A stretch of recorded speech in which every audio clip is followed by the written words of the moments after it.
All right, so welcome back to Gainesville. Today was Eliminations Day. It was one hell of an Eliminations Day, I'll tell you that. First off, again, I ended the videos like this, but I want to start it off. The Gainesville crowd that showed up here today was unreal. Obviously, we had the sellout crowd yesterday. That was the big headline of the weekend, but even then, they still packed these grandstands deep, and they stayed for the entire event.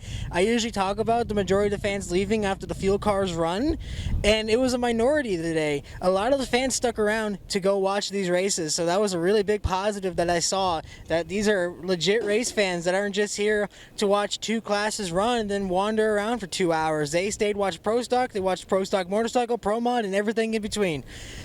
And there was a lot of things that happened in between. Starting off in Pro Stock Motorcycle, Matt Smith went out towards around the quarterfinals, around round 2, and went out early. That was one of the things that I talked about going into this weekend too. Matt Smith is not getting that Gen 3 Hayabusa body that the Vance and Hines crew has until Chicago, so he has to run the old body for the first few couple of races. And obviously, with the advantage that Vance and Hines has right now, they're capitalizing on it, trying to snuff him out as fast as they can. But Matt went back, and obviously, he found a way to get his bikes to the finals. His wife made the finals against the Vance and Hines bike. We'll talk about that later in the video. But overall, it was a really cool class to watch. Chip Ellis was over in the other lane over here. I believe he had a transmission issue because as soon as he took off the line, the bike immediately stopped. It would not roll forward, so they had to roll it back, and they called it an event.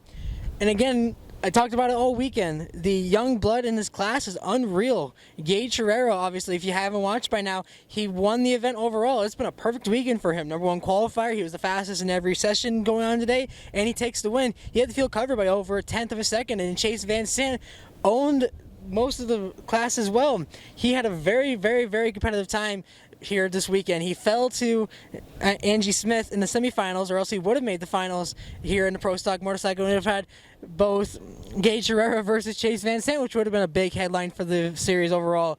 But an incredible class overall. We'll get into the brackets. Moving on to the Pro Stock, the big headline is going to be coming out of this weekend is Erica Enders. I noted to a couple people in the media center when that happened that she showed up for round 1. She was going to go over into the left lane, and the car wouldn't start. And it couldn't start. They towed her off the line, told her you're not running, and she lost in round 1. Not the start that the 5-time champion wants after gaining the #2 spot going into this weekend. And then, of course, as Lady Luck would have it, she gets back to the elite camp, fires off first try. So they figured out what I don't know if they figured out what it was, but obviously it resurrected itself by the time it was already too late. And I talked about it to the people in the media center. Like I said, the luck that Erica Enders has at Gainesville is a lot of what the fans said about Ron Capps in Indianapolis. This has been an event that seems to just escape her. She's still looking for that first win, and it is just something that she cannot find. And now she has to wait a whole nother year. But more importantly, she has to go into Arizona to try and capitalize and rebound from that, because this is obviously not the start that they want. It is not the weekend that they desired. Besides the qualifying, that was perfect for them almost, but she still got the win overall for her team, because in the other lane, Troy Coughlin Jr. won Pro Stock, and that was the big storyline out of that. He got his 3rd #1 qualifier this weekend, and then ends the weekend with another Wally in his hand. And we had a chance to ask him about that in the post-race media press conference, because again, we talk about the crowd, huge crowd on hand for this event, and he had a lot to say, especially for the fans that didn't stick around. Oh, I would say come back next year and see it again, or trying to think where our next closest race would be. I don't know how far Charlotte is from here. Come on up to Charlotte. You know, I'll get tickets. Maybe, hit me up on social media. Let's go. You gotta come. It's an emotional sport. It's a family sport. Nothing like it. And in fact, if you have a car, you can take it to a local drag strip and race it. However, you could not take your car to your local NASCAR track or round track. Probably you could not take it on that track. However, you can take it out there and race street people and bracket race it. You can make more money too. Process. That's what's fun. Bobby Bennett? Should we have this? You're not already. I've watched you on the internet. You got a ring. didn't race. He wrote a book. Give me one. He's got a book out there that I've read like twice. In funny car, obviously Matt Hagan is going to be the big storyline that everyone's going to talk about, getting back-to-back wins here.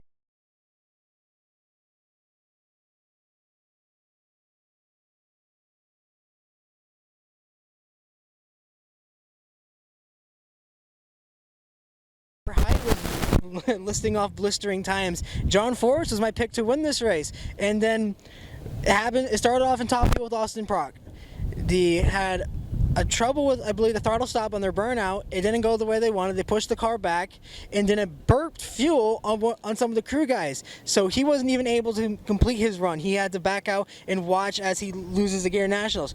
Robert Hight goes for a burnout. He has issues too, and then doesn't even try to get off the line in this lane. He just blips the throttle, stops and coasts while he watches whoever's in the other lane just scream down the racetrack and move on to the next round. And then John Force, similar issues. He had issues in round one in this exact lane going down the racetrack, got all a bit sideways, almost hit the wall, and then in that lane, issues again, and he had to watch as his competitor went by and he lost the Gatornationals. So huge fumble for John Force Racing overall. They had a lot of good cars that could have won this event, even Brittany Force too. Literally every single car that he had in this event had similar issues that plagued them and cost them this Gatornationals, because I genuinely do believe they should have won this event. One of their cars, if not both of the classes, should have been in victory lane this weekend because they had the cars to beat. They had this place covered, and in spectacular fashion, they fumbled it in a major way, so they got a lot of work to do going into Arizona to try and resurrect that and figure out that problem, because if what the speed that John Force has this weekend is any indication of what we're going to find the rest of the season, he's going to be a very big threat. But again, the big headline is going to be Matt Hagan. Back-to-back wins here at the Gatornationals. In the post-race media press conference, I asked him, because going into the next race at Arizona, he gets to take part in the Mission Foods Too Fast Too Tasty Challenge. He has to go up against Alexis Ajoria and possibly J.R. Todd again. So we had a chance to ask him about that. Here's what he had to say. Well, you know, the crew guys are pumped up about that because it's bonus for them, you know, and that's something that they've never, like, you know, get to have during the season, you know, unless we win a race and stuff. So huge for our guys, you know, so they're super excited about that. And I don't know if it's 10 or 15 grand we get to run for, but it's a good chunk of change. And, you know, it's hats off to NHRA to put that together for these teams to go out here and have a race on Saturday, basically, you know, and our guys, you know, they're already talking about it. I mean, semifinals, they were like, hey, you know, we get to go run for 10 more grand, you know, next week, you know, a couple weeks from now. I was like, dude, we're racing. Like, don't worry about your 10 grand. Like, let's win this trophy. You know what I mean? But I mean, that's how excited they are. You know what I mean? So it's huge, you know, and it goes a long ways for those crew guys, and you know, and for everybody. Money is very motivating, and they get a chance to do that. So very proud of NHRA to put that together and have an opportunity to do some of that stuff. I think it's going to be a big thing. And then in Top Fuel as well, some big storylines coming out of there. Josh Hart lost on a whole shot in round one. He was my pick to win this event after the incredible job that he did yesterday in the Pep Boys All-Star call-out. Brittany Force, like I said, she fumbled the race for the #1 qualifying spot. Clay Milliken, I had a lot of high hopes for him. He smoked it over there in that lane over there and lost in round one, had an early exit out of the event, and he had to watch and pack up early at 10 in the morning. And then how about Tony Schumacher and Steve Torrence? Tony Schumacher and Steve Torrence got the face-off, and I believe it was the semifinals. I have to check again when we go through the ladder at the end of the video, but I talk about those two. Those are two guys that you do not want to let get momentum, because if you let them get the momentum, they're going to really be a big threat to win this championship and win these events. And luckily for them, Mike Salinas was the one to do that. He ended up taking the Top Fuel honors at the end of the day, winning a crown jewel event once again. So huge props to Mike Salinas for getting that win. But again, just the competitive nature in this class. How about Doug Coletta? Doug Coletta had an amazing day. Coletta overall had an amazing day. 4 out of their 5 cars made the semifinals in both Funny Car in Top Fuel, and they had a really good shot at winning this event. They had one of their cars being J.R. Todd make the Funny Car final, but Coletta, man, is a really big threat this season. A lot of people talked about how last season wasn't the season that they wanted to have. They come in this season, they are swinging, and Coletta, by all means, in every sense of the word, is back. For Mike Salinas, again, can't really talk about much of what he's accomplished. This is a huge deal for him. He had an almost picture-perfect weekend. He did not have the qualifying result that he wanted. He was about the 7th-ranked car going into today, but he made the final round, and the Pep Boys All-Star call-out ended up losing to Josh Hart. But then he comes in today and is listing off 68.68 second times. He had an incredible turnout today. He was one of the fastest in every single round that was out there. He absolutely owned the field. I asked him about the opportunity to win these Crown Jewel events because of the much noted nature of his background from the scrappers roots, where he had to start his career by going to local drag strips out on the West Coast and collecting scrap metal and turning it in for money. And now here he is running a multi-time national event winning top field team, and is genuinely one of the faces of the sport at the moment. Here's what he had to say about that. Well, just like anything, you do not ever forget where you come from and how it worked. Gage won his first race in motorcycle. I soaked that kid. But I pulled him aside and I told him, you are with one of the best teams out here. You're gonna do really, really well. Don't you ever forget where you came from or how hard this is. This is stuff people dream of. I've been dreaming of this stuff all my life, and I'm like, I go home, true story. I'll sit there and I'll watch these races, and after it's over, I don't believe it's me still. I'm like, God dang, it's like there's two different people, but it is cool. What we do is we continue to grow. I'm growing as a driver. I'm still learning so many different things. These people out here, they've been doing this for years. I'm a businessman. I come and get to go play with them. And I mean, some people taught me how to win. They taught me how to win, and it's a mindset. It's a really positive mindset. And it really helps, it really helps. That's what I would say. You don't forget where you come from, and you appreciate these, because these do not come easy. But my daughter has one, and so I have one too now. Both have won the Gatornationals. And then getting into the ladders once again, we talked about it yesterday. Gage Herrera owning the class overall today. He faced off against Ron Torno in round number 1 and whopped him out. He moved on into the second round to go face his mentor and his teammate Eddie Craywick. He knocks him out of the event. Hector Rana Jr.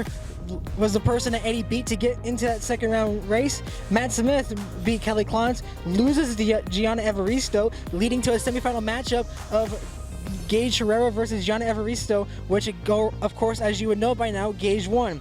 On the other side of the ladder, Steve Johnson, red lights. He had the second fastest bike here. He was one of the front runners to win the Gatornationals this weekend, probably the only person that had an opportunity to touch Herrera in red lights out. Joey Gladstone, the 15th ranked rider going into this event, moved on to round number 2 to face Angie Smith. Angie Smith would end up getting Joey to red light as well, leading to a semifinal matchup of Angie Smith versus Chase Van Sant, who had to beat Ryan Oler and Chip Ellis. Of course, Angie Smith won that event, but that was probably an incredible race too, because of the fact that it was a race just to get to the line. They had to delay the event because Chase Van Sant took a long time to get from his trailer all the way up to the starting line, and then had trouble starting the bike. And then so did Angie Smith. She had trouble starting the bike. So there was a mad dash to try and even get that race going, and then once it did, Angie Smith took the win.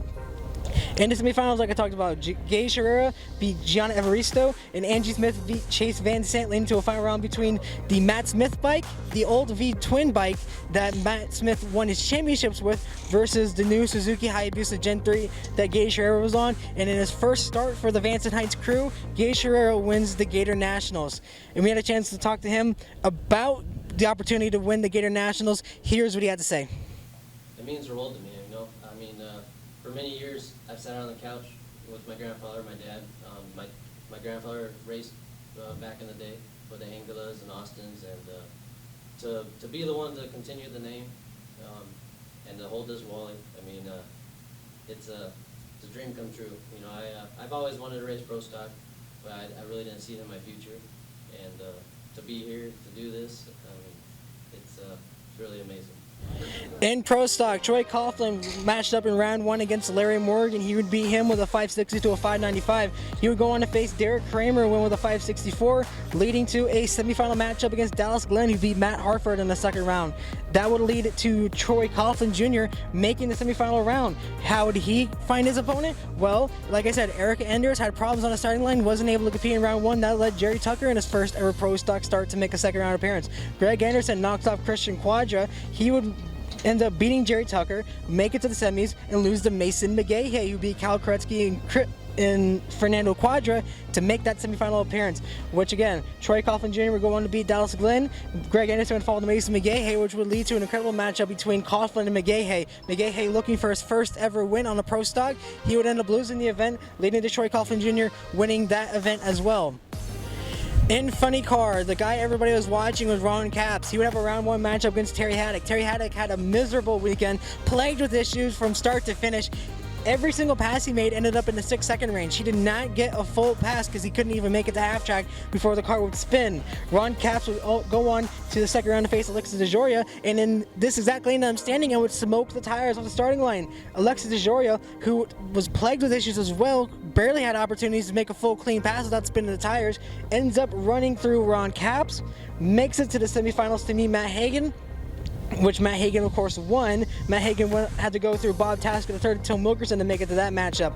On the opposite side, like I said, John Force was my pick to win this thing. He had the car to beat, in my opinion. He beat Dave Richards in the first round, who had issues with the reverse gear. He couldn't get it out of reverse. They had to pull the car back, and John Force made a solo pass, which almost ended in him wrecking the thing. John Force to go on to meet Chad Green, and like I said, the John Force fumble, or John Force racing fumble, I should say, that would cause him to lose the race to Chad Green. Chad Green would go on to face J.R. Todd in the semifinals, who J.R. Todd had to beat Robert Hight, who also fumbled in the second round, and he beat Blake Alexander in the first. That will lead to a semifinal matchup of Alexis DeJoria versus Matt Hagan. Matt Hagan would take the win there. J.R. Todd would beat Chad Green, and then in the final round, Matt Hagan would beat J.R. Todd. Alright, and then in Top Fuel, Brittany Force go on to meet Keith Mert in the first round. Keith Mert out of Paducah, Kentucky. He would lose that event, obviously. Mike Salinas would beat Brittany Force in the second round, which led to a Leah Pruitt matchup. And how about Leah Pruitt? She had a struggling season last year, and now coming to this season, she was on rails. She was a top 5 qualifier in this event, ran it all the way to the semis before losing it to Mike Salinas, had to beat Austin Prokluk, who had the gasoline burp that ended up splashing his field members, and then, of course, Austin Prokluk had to meet Clay Milliken in the first round. Clay Milliken lost that race, and then Leah Pruitt beat Doug Foley. All on the other side of the bracket, Steve Torrance beat Scott Palmer round 1. He'd meet in round 2 with Tony Schumacher, who beat Josh Hart. Tony Schumacher would lose at about a half track. Steve would go on to win that race and meet Doug Clett in the semifinals, who had to beat Antron Brown and Sean Langdon to get to that moment. And then, of course, in the semifinal matchup, Mike Salinas versus Leah Pruitt and Steve Torrance versus Doug Clett. In that second matchup, Steve Torrance versus Doug Clett, I had a really hard time calling that. Those two drivers had an incredible weekend, had an incredible event going on. That could have been a star-studded final event. That should have been a final round. That could have been a final round anywhere else, but in the semifinals, those two had to race each other and were just on fire from start to finish, from Q1 to Q4, and through the entire event. They had to meet each other. Steve Torrance would take the win there and meet Mike Salinas, which would have an incredible matchup between the second and third ranked driver coming to the end of the event, with Mike Salinas winning the event with a 3.700 to Steve Torrance's 3.754, and it was one hell of a race. I'm going to post a video up here on the screen. You should be able to see it here right now. That was a textbook definition of a drag race. Two incredibly talented drivers, two stars of the sport, one of the all-time legends of the top field class, and those two were able to race heads up for the Wally at the Gatornationals. Overall, just an incredible event top to bottom. I really can't say much else about this event that anybody else wouldn't say. For the Gatornationals to start the season in this way, I think it really cemented its place on the start. But real quick, to end the video before we wrap it up here and go back home, I'm going to bring someone in that you guys might know so that he can give his thoughts as an outsider on his thoughts on the NHRA season.